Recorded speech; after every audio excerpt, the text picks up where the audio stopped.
The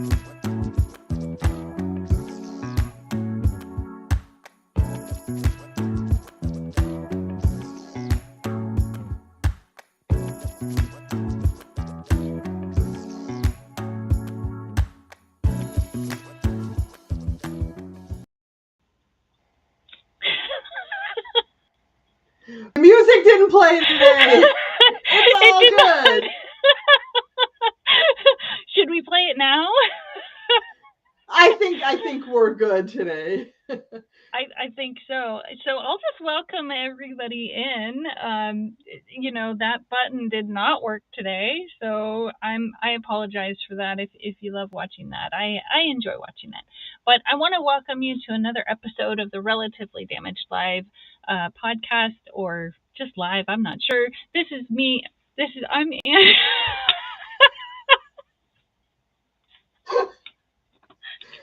That's Angela, and I'm Kat.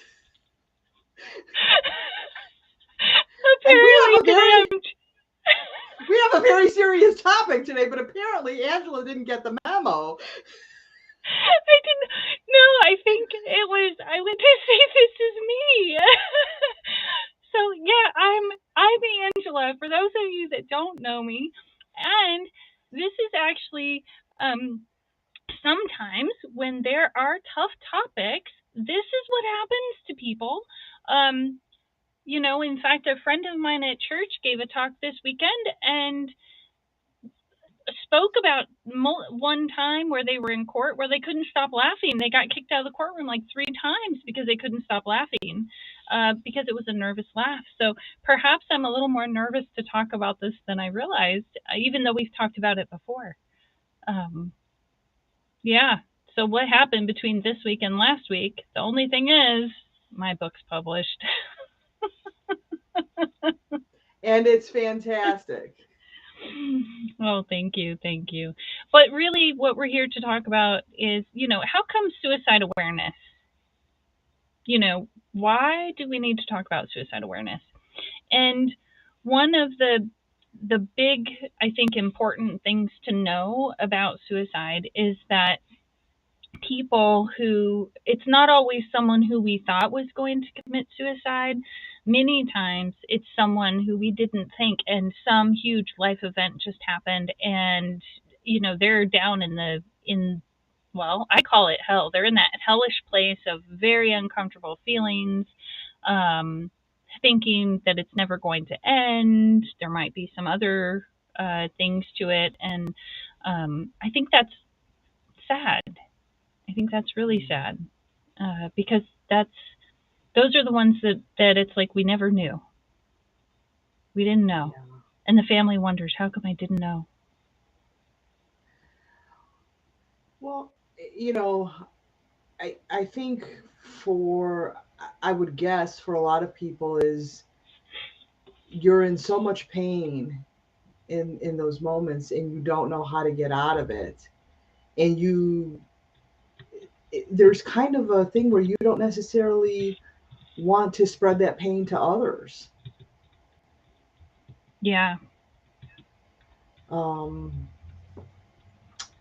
And so you don't, or the others panic, right? If you let on. Mm-hmm. Yes, thank you for that, putting that up, Angela. Yeah, you don't let on because you don't know what people are going to say. I think there's already an interior dialogue that goes on.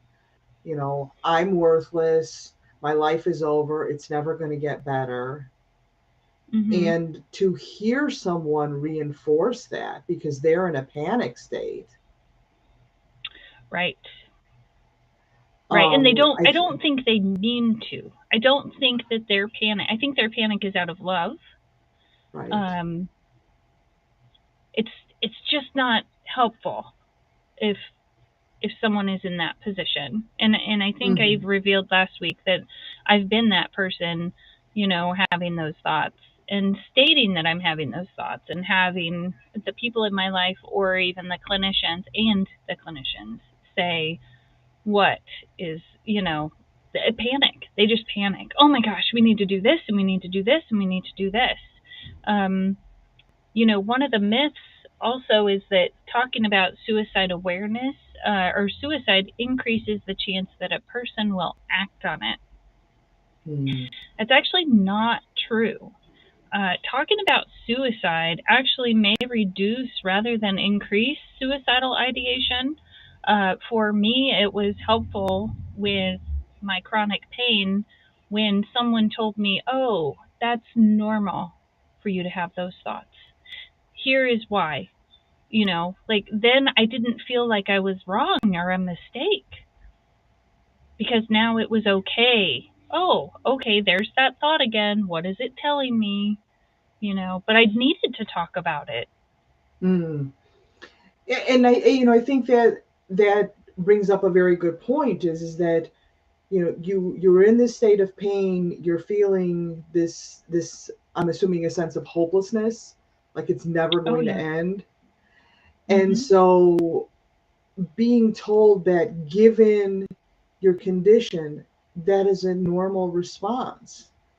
And by normalizing that, I'm sure that helped open a door for you to get tools that you could use to cope with it.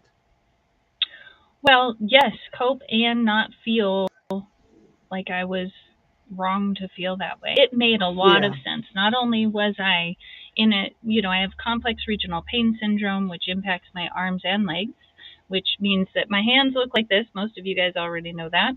And so what does that mean? Working is, I can't just go get a job. I can't just go do what a lot of normal people do. I need help going to the grocery store. I need help cooking. I need help, bathing. Many things that a lot of people probably just take for granted. Well, when that support isn't there, of course it's normal for me to feel like I'm the burden. I'm in a position of feeling shame, like, oh, it's too much for me to get a bath. And I remember uh it was 2 years ago. I want to say around this time of year when a caregiving company came in and just said, we're not going to help you be human. We will only do like 5 things. Beyond that, there to wait for you to need them. So I think it was make my bed. They could only drive me to doctor's appointments, and I had children that needed rides. Um, they could cook for me, like I was always in the kitchen with them. I wanted to be engaged in life, Yeah. but I had this company come in, and I said, well, what if I just I see a cobweb, and I would like them to help get it down, and they said, no, you'll need to call a housekeeper for that. What if we needed a light bulb changed? Nope, you need to call a handyman. Like, I was literally sitting there listening to these people, and mind you, I would have a capable person here that's getting paid to assist me, and the answer was no. And that put me in one of the worst places I could have ever been emotionally. And it angered me, and that anger also inspired me to say, you know what? I need to come out and I need to talk about these things so that people know, people understand what it's like. Having a disability it's not a cakewalk. I don't just stay home and collect money. I want to be part of the world. Yeah. And that's that's completely understandable. Looking at some of the suicide statistics, um, the number two cause of death of people between the ages of 10 and 24 is suicide. Mm, For people in that age range that are in the LGBTQ plus community, it's more than 4 times higher than that. And one of that main reasons is exactly what you said. You don't feel a part of life. mm-hmm. You feel wrong. and that society goes through and excuse me, reinforces that in a lot of cases, you know, Mhm. and just you talking about wanting to be a part of life, wanting to participate. Again, you might not be the person who can reach up and get the cobweb, but you've got two eyes that work perfectly good, and you can see that. Right. You Excuse know, me. Yeah. and yeah, we're both a I just little needed a little fluffy bit of. today. I know. I just needed a little bit of help, and I think that's what a lot of people need. We need to reach out and support each other, lift Right, each other up, not put each other down. Well, you're not. You have a disability, so we're not going to do that. Or you're LGBTQ, so we're not going to love you. Or you're this or you're that. And at the core of it, we're all human. right. Well, here I've got some stuff from the CDC about talking about prevention and this is for students mainly, but I think a lot of this applies to everyone. Enhance safety for all students. Okay, yes, you want there to be safety for everyone, whether Right. they're disabled, LGBTQ, of a different race, all that kind of stuff, whatever category is fine. Implement and enforce a school-wide anti-bullying policy. And really what anti-bullying is looking at it as a positive way, is acceptance of all of us as part of the human race, no matter what Right. our abilities, capabilities, orientation, race, gender, whatever. Encourage help seeking behaviors. So when you go out and you seek help from others, you don't feel as isolated, because isolation is one of those huge causes for Yeah. suicide. Yeah. Um, and Which is engaging exactly what that company was doing. They were isolating me. well, yeah, I mean, in a sense I that's never really thought about it true. that way, but no wonder I was so. Ah, I am Yeah, human. yes. Hmm.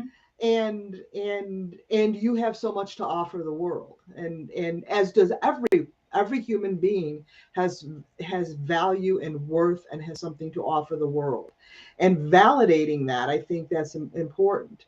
And then the other thing they said, engaging parents and caregivers. So again, this is for students, but engaging those people in life, if um and I'm just going to use you as an example. Angela, you and I are friends. If you came to me and said, I'm feeling really depressed, I'm, you know, you know, I think I want to kill myself. I mean, I would be heartbroken over that. But the first thing I would do is, considering that I'm 2,000 miles away from you, is, I'd probably reach out and, I know how to get your sister and do that. And I'm a pretty smart cookie. I'd probably reach your kids too. And I'd be like, hey, your mom's in trouble. Help her out. Yeah. And that's what I mean by engaging that. So it doesn't just apply to students, even though that's a huge high category. I mean, the other thing about Hmm. young people and suicide is that they, they don't have always the tools Right. um, developed. I mean, and it's not to say that older people don't commit suicide, because they certainly do. There are certain, Yeah. people come ready and they're not ready for the challenges of life sometimes, or they're just overwhelmed by it and they don't feel Yeah. that they have that support. And so we're all in this together. We really are. Yeah. Yeah. And I just want to Um, bring up myth number two as you're talking about this. mhm. People who talk about suicide are just seeking attention. That's actually a myth. And I'm looking at the Mayo Clinic health system, and it says people who die from suicide have often told someone about not wanting to live anymore. They do not seek the future, or they the future. It's always important to take seriously anybody who talks about feeling suicidal. It's important to be kind and sensitive and ask direct questions. Are you thinking about hurting yourself? Are you thinking about suicide? do you have access to weapons or things that can be used as a weapon to hurt yourself? In a loving way. Oh, tell me a little bit about, my perspective. It's tell me a little bit about what you mean by that, because that would help me too to better understand. Is this a moment where I need to call 911, or is this a moment where I need to, just involve support? Right. Um, And here the thing is that, by calling 988, these are people who are trained to recognize, and that's something, by having that conversation, by opening it up, by saying, is this an imminent threat, or is this merely a contemplative stage, right, where talking it out might be able to, what do I want to say, deter those thoughts, or right. thinking it all the way through. Like, there are options. Yeah, and I'm also pretty fairly confident that if you call 988, if you have a friend that said something to you or a loved one, and you're not sure what to do, that they can walk you through the steps and the tools. Because also, when someone says that, I think it's also traumatic to the person that's hearing it, or it can be traumatic. So that might Hmm. mean also that if you're on the other end of that, that you may need some additional support as well. Hmm. You know, and I'm glad you brought that up, because it was very interesting working at the university for so many years. We had, young adults coming in, mostly 18 to 22, and we worked with them, and we saw them every day. I mean, I saw hundreds of students every single day, and some of whom I got to know very well, and some who were going through some difficult times. And the university did a very good job of having a resource on campus that the students could go to, but also training us, the staff who dealt with student interactions, on how to kind of ask those questions.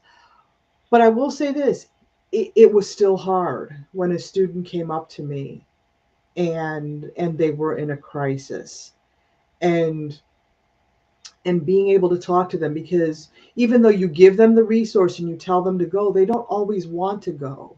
They want to talk to someone that they know and someone that they trust. Yeah. And that I think if someone comes to you and they're hurting that bad, there's a certain trust that they may have in you. And like I said, I don't, it's not really attention seeking in most cases. In most cases, they're Right. just looking for someone to acknowledge their pain, that they are in pain, and to just be a helper and to Right. listen. Yeah. Which actually I think gets us into our next myth. People who take their own lives are selfish, cowards, or weak. Um, And it says here, again, still on the Mayo Clinic, people do not die of suicide by choice. Often, people who die of suicide experience significant emotional pain and find it difficult to consider different views or see a way out of their situation. Even though the reasons behind suicide are quite complex, frequently suicide is associated with psychiatric illnesses such as depression, anxiety, bipolar disorder, schizophrenia, and substance abuse. Um, and that's just quite it is complex because it may or may not have anything to do with some of those things. It could just be that a life event happened, maybe there's an illness, maybe there's a loss of a job, maybe there are so many reasons. And I think what happens is that thought comes across the mind, and already feeling in suffering or in pain, whether it's emotional, physical, whatever, that it's like picking up that thought, and now that thought is the only thing that exists, and it's true. It's 100% true, is what it feels like. And then what happens is there's this forgetting to look for, even, or to disconfirm the thought, um, because at that point in time, with the way the brain is working, that's the only thought, and it's true. That's Mm. what it feels like. Yes, you know, and here the thing is, again, the universality of it. I want to say we all have those thoughts, but we may not just take them to the extreme where we think this is it. I'm done.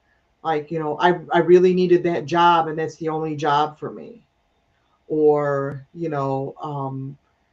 with young people in the throes of first loves kind of thing. Most often those things don't last, and my life is over because they put their entire self-worth and their entire being into that. And when Right. it gets dashed, all hope gets dashed because there was 100% in there, and it takes time to get out of that. And going through those rough things in life, you know as a younger person, and then even as an older person, Right. and especially when you have years invested with somebody, and then it all Mm-hmm. dissolves, and then you're like, where, what am I? And you have this identity that just is dashed. Um and and so so yeah, it really goes back to that whole thing, is that what is it that they're really feeling Yeah. and thinking. I'm trying to remember what you said about the suicide rate for teenagers and college students, um, because on the Mayo Clinic it's saying that that's a myth. Teenagers and college students are the most at risk for suicide. They're saying that's a myth, and that the suicide rate for this age group is below the national average, and suicide risk actually increases with age. The age group with the highest suicide rate in the U.S. is men and women between the ages of 45 and 64. Though particular groups may be at higher risk, suicide is a problem amongst all ages and groups. Yeah. That's kind of interesting. Yeah, Eh, yeah. Facts can be done. I mean, we tend to think, because there's so much focus on young people. Um, and I think both sets of facts can be correct because I think they're read in different ways. I Well, mean, and I so don't know when this was last updated either, but you know, yeah, I think we just need to worry about suicide for everyone. right. Well, yeah, exactly. I really do think that is the truth. Is to Mhm. be aware of that, because it can strike anybody at any age. And yeah, I mean, I think that statistic that you just read was very interesting in terms of saying it, that yeah, people who are established in life and who've kind of come to have this identity and establish that identity, and it gets it gets challenged because of job loss, loss of relationships, um, illness, Lack of support lack of in support. life. Yeah. Yeah, yeah. Yeah. Um, the next myth, myth 6, says barriers to bridges, safe firearm storage, and other actions reduce access to lethal methods of suicide don't work. That's that's not true. Limiting access to any lethal means, such as firearms, sharp objects, things like that, actually are some of the simplest strategies to decrease the chance of suicide. And many suicide attempts are a result of impulsive decisions. Therefore, separating someone from a lethal means could provide a person some time to think before doing harm to themselves. Um, I'm going to say that's probably normal. That there's a reason why they talk about freezing your credit cards, right? That's an impulsive. Sometimes those are impulsive decisions, and the same thing, with suicide, it can be extremely impulsive, and mostly because, again, I'm going to go back to that thought is all that in that moment feels true. Right. Well, so just imagine. So you have this thought, but you also have these competing other thoughts. Um, you know, this person loves me. What would they think? What would happen to my dog? All that kind of stuff. And in that impulsive moment, there might be just a rise or something in you, and those other regulating thoughts that keep you in that contemplative stage might just go out the window, and it's just like, ooh, here's a gun. You Yeah. Well, know, in the not having that. emotion. Yeah, not having that there though is like, oh, I've got to make a plan. Having a weapon there makes it so much easier. And it's not to say that people, you know, there's I mean, I'm not going to go into ways you can commit suicide, but there are things in a common household that can be used. Let's just put it that way. Oh yeah, But if anyone, the easiest the methods yeah, are often the ones that are not normally kept around. right. That, and I just want to point out, if anyone is watching this and they've had those thoughts or they're thinking about it, the emotion is like a wave in the ocean. It does not feel like it's going to crest and come down. It does not feel like it's ever going to end in those moments. It does. It Yes, will. it does. It does. Um, and it's in that moment, usually after it's diffused a little bit, that our minds come back and things like that, and it might be, oh, I don't need help now, that thought's gone. I'm going to say that's not necessarily true. If that thought has come up, then I want to take a look at what's going on and what kind of tools I have and how I can help, what else I could learn, so that if it does happen again, that the people around me are aware, and I might feel a little safer if they know I'm struggling. Yes, yes. And I actually, I was talking to Kat a little bit before the show. I actually lost two of my friends. One of them I lost in high school, another one shortly thereafter or toward the end of high school. I don't remember um, the actual dates, but I remember feeling alone when I found out and sad for them. And I did, of course, write a poem, and I'm going to share that actually. So um, probably that we need to take that off. But alone, feeling lonely, I sit here in what feels like darkness, but is light. Many things have happened that I had no power to fight.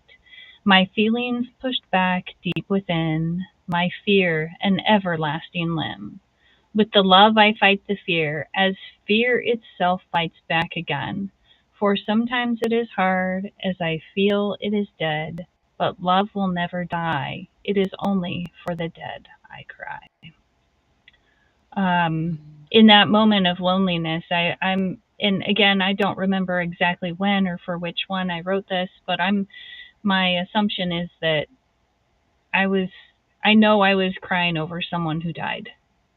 Um, and really fighting back those feelings within myself of feeling alone because of a decision they made. Mm. It is beautiful and very touching.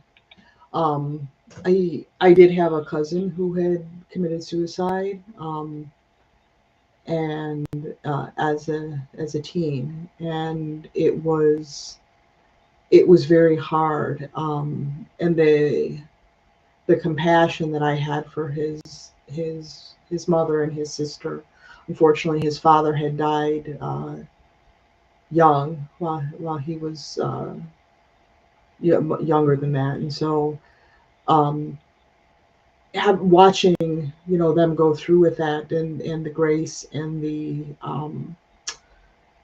pain that was felt. It was very difficult, um, to see that. And I was still young at the time, and didn't really know. And they had moved across country, so it was kind of, we were out of their lives for a while. But just just very, very sad. Um, and like you said, you feel loss. You feel alone. when you think about Yeah. them, because you wish they were here with us. Yeah. Most definitely. Those are um, that's just the tough reality of that. Um, it's just hard. It really is. Regardless whether it's you're someone having a thought, whether you're someone supporting someone having the thoughts, or whether you're the anyone around. Yeah. Even talking about this, I had the nervous laughs at the beginning of the podcast, forgot who I was and what my name was. I just was going to introduce myself as me. um, yeah, it's real. These emotions are real, and we all have them. And one of the things that I think it's fair enough to say that Kat and I would both like to leave you with is that all emotions exist and they tell us something. And yeah, is that fair, Kat? Can I say that for you? You can say that for me. I would like to add something else, taking from the live that you Okay. put out yesterday. You are loved. You are loved for Yeah. Yeah. who you are, and there is someone out there who loves you. We have plenty of love to give. You can always reach out to us. You can always reach out to, like you said, 988, um, and you are loved. So Yeah. find the people who will help, like Mr. Rogers says, find the helpers, and find the people that you will love. It is out there. Yeah. And what Kat's speaking about is my recognition that we're not perfect. No one's perfect. And that's why I love all the people I love in my life, because if they were perfect, I would definitely have some big problems. Anyhow, sending my heart to you all. Suicide Awareness Week, Suicide Awareness Month, and we'll see you soon. Yes, next week. Bye.